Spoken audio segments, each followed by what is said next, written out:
What if you did?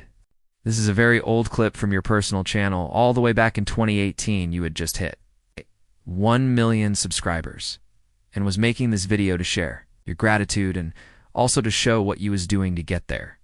Because back then, it was a lot different than it is now.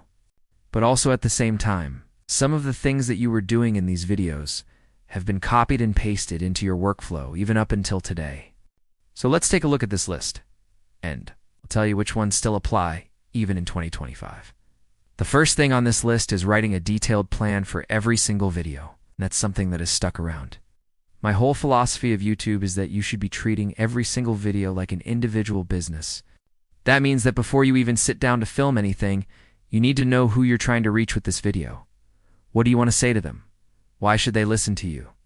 And more importantly, what action do you want them to take after watching your video?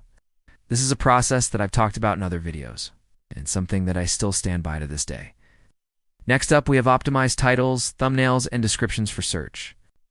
Now, the way that I approach SEO in 2025 is very different than it was back then, but I still follow the exact same philosophy.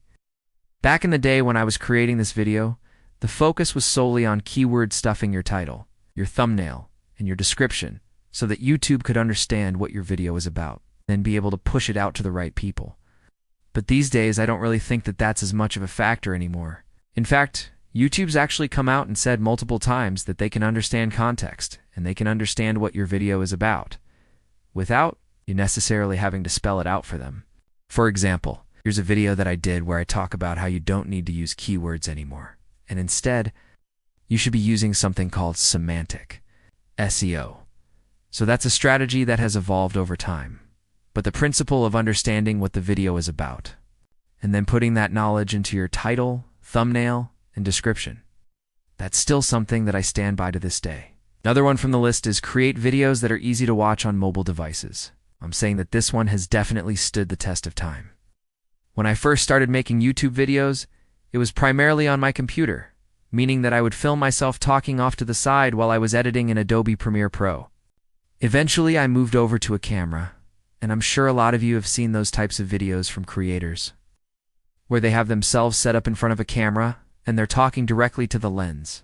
Well, one of the things that I found is that when you start to move the camera further away from you, it creates a sense of intimacy, and it makes the viewer feel like they're in the room with you. And when I realized that, I decided to move my camera a little bit further away, and I got rid of my teleprompter, and I started talking directly to the camera. That way I could make eye contact with the camera, but also allow myself to be a little bit more vulnerable and authentic in my videos. And that's something that I still do to this day. In fact, if you look at most of the videos that I film, I'm always filming in a very open space, and I'm always talking directly to the camera. That way, I can have a conversation with you, and you can feel like you right there in the room with me. Another one from the list is repurpose content from other platforms. I do still do this, but it's not in the same way that I used to. Back in the day, what I was doing was taking content from Twitter and Facebook and Instagram and just posting it directly onto YouTube without really changing it at all. These days, I'm still repurposing content from other platforms, but I'm doing it in a more strategic way.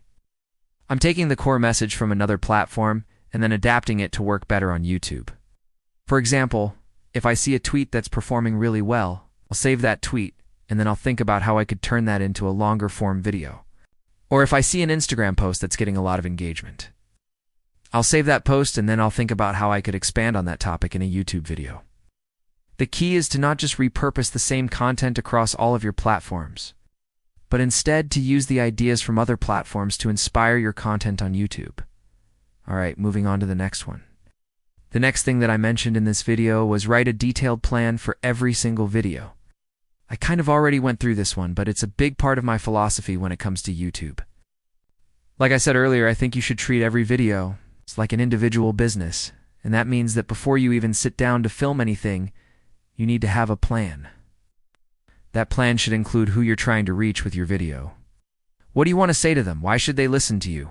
And more importantly, what action do you want them to take after watching your video? One of the biggest mistakes that I see creators make is that they just go into a video with a general idea, and then they hope that something good comes out of it. But the reality is that if you don't have a plan going into your videos, you're probably not going to get the results that you want.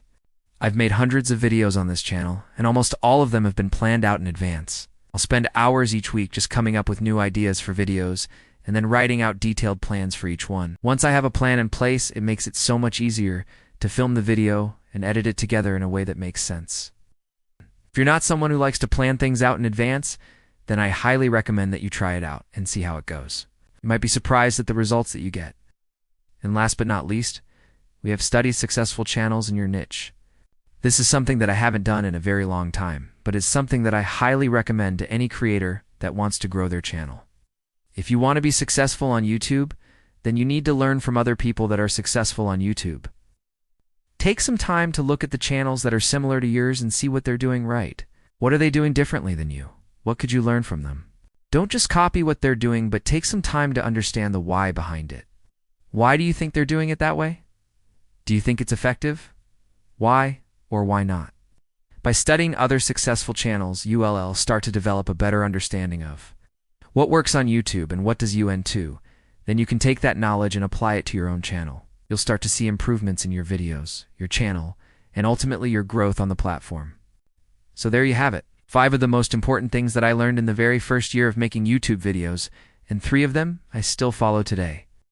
Let me know in the comments below which one of these tips you think is the most important, and also let me know if you're going to start implementing them on your channel. I'd love to hear your thoughts. Thank you so much for watching this video, and until next time, take care, like, share, and subscribe for more.